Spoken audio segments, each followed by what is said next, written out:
এ ভাই কেমন আছেন সবাই? আশা করি আছেন ভালো। তবে আমার মনটা সামান্য করে পাল্টে গেল। আজকে আমার সাথে কিছু আজবই ঘটনা ঘটে গেল, সত্যি বলতে যার জন্য আমি প্রস্তুতি ছিলাম না। কি হয়েছে? আরে ভাই, ভেবেছিলাম কালকে থেকে নিজের জীবনকে একটু নতুন করে সৃষ্টি করব, তৈরি করব, আবার নতুন করে ঘুরে দাঁড়াবো, আবার নতুন করে কারো কোনো কথাতে কান দেবো না, নিজেকে সম্পূর্ণভাবে মোটিভেটেড করে ফেলবো। সবাই আমাকে দেখে শিখবে, সবাই আমাকে দেখে জানবে। আমি মানুষকে দেখাবো কিভাবে মানুষ হতে হয়।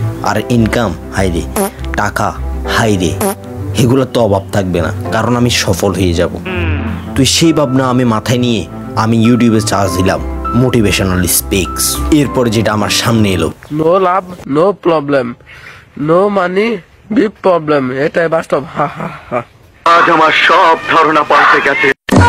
এটার মাধ্যমে ও আমার মোটিভেশনের মাইরে বুটমুড়ি করে দিয়েছে, তাও আবার লবণ কমিয়ে জিলাপি বাড়িয়ে, যেটা আমার মোটেও পছন্দের না। আর শেষের দিকেও বলেছে রতন চেনে আমার বন্ধু চেনে বেদি। এটা কোন ধরনের মোটিভেশন ভাই? মনে হয় বুটমুড়িতে এটি তিত করলার বদলে ইউজ করেছে।